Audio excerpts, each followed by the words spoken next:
दोस्तों क्रिप्टो का खेल अब खत्म है। अब पैसा कमाइए आप धीरज और मेहनत से। जी बिल्कुल, आपने सुना ही होगा पिछले एक साल में क्रिप्टो करेंसी बिल्कुल 90% तक गिर चुकी है। आज क्रिप्टो की कोई वैल्यू नहीं है।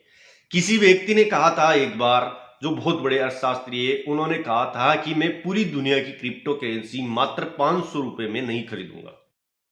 इसका कारण यही था। आखिर क्यों गिरा ये मार्केट?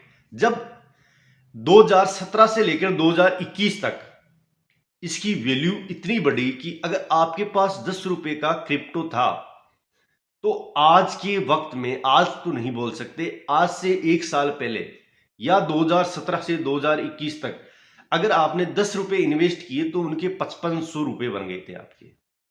आखिर ऐसा नेटवर्क या ऐसी करेंसी कैसे डिस्ट्रॉय हो सकती है या कैसे समाप्त हो सकती है?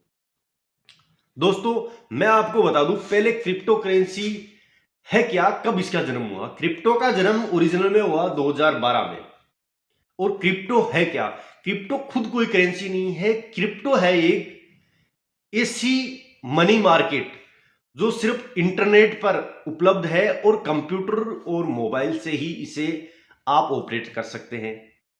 हां, इसे आप यूज भी कर सकते थे ऑनलाइन शॉपिंग में या आप किसी भी लेन देन में, लेकिन आप इसे जेब में लेके नहीं घूम सकते, ना अपने पर्स में रख सकते हैं, ना आप इसे छू सकते हैं। लेकिन है ये डिजिटल मनी।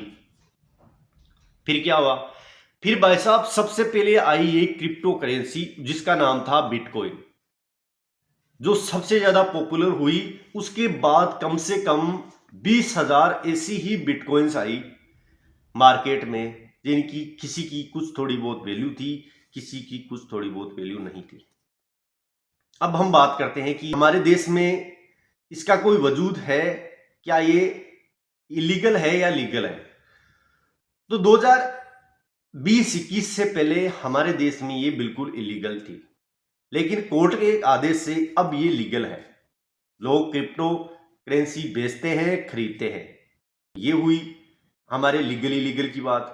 आखिर क्रिप्टो करेंसी, अब हमारा सवाल है कि क्रिप्टो करेंसी को कंट्रोल कौन करता है? तो क्रिप्टो करेंसी को कोई भी कंट्रोल नहीं करता।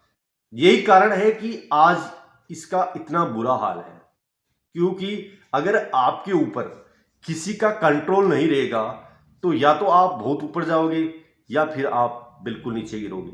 यही क्रिप्टो के साथ हुआ। क्रिप्टो के साथ यही हुआ। आज के वक्त में क्रिप्टो, जिस पर किसी का कोई नियम कानून लागू नहीं होता था, कोई संस्था उसे कंट्रोल नहीं करती थी और ना किसी सरकार के वो अंडर में था, उसका सर्वर कुछ वक्त में हैंग हुआ और पूरी दुनिया में क्रिप्टो करेंसी का नामो निशान मिट गया। इसमें हुआ क्या? कई लोग ऐसे थे जिन्होंने अपने पूरे उम्र की पूंजी उसमें लगा रखी थी। सोचा था ये मैंने 10 लाख लगा दिए, मेरे तो 10 करोड़ बन गए। लेकिन भाई साहब वो बन गए फकीर। समझ गए? जिस चीज पर किसी संस्था का कंट्रोल नहीं होता, आखिर में उसके साथ यही होता है। ठीक है, कुछ वक्त पहले चढ़ी हैकर्स के चक्रों में, पहले बोल रहे थे कि इसे हैक नहीं कर सकते, इसे कोई चुरा नहीं सकता, और उसी क्रिप्टो करेंसी का जो बीच का प्लेटफॉर्म था, जो शेयरों का लेन देन करता था या जो उसे थोड़ा बहुत कंट्रोल करता था, जो बाद में बनाया गया था, उसी ने कुछ शेयर इधर उधर करने के लिए उसको क्रैश कर दिया और पूरी की पूरी बिटकॉइन जीरो आ गई। पूरी की पूरी बिटकॉइन शून्य पर आके अटक गई। तो दोस्तों यही था कि अब क्रिप्टो के दिन लद गए। अब आपको कमाना है मेहनत और लगन से। इस वीडियो में बस इतना ही। बाकी हम फिर मिलेंगे किसी नए टॉपिक के साथ। Thank you. जय हिंद, जय भारत।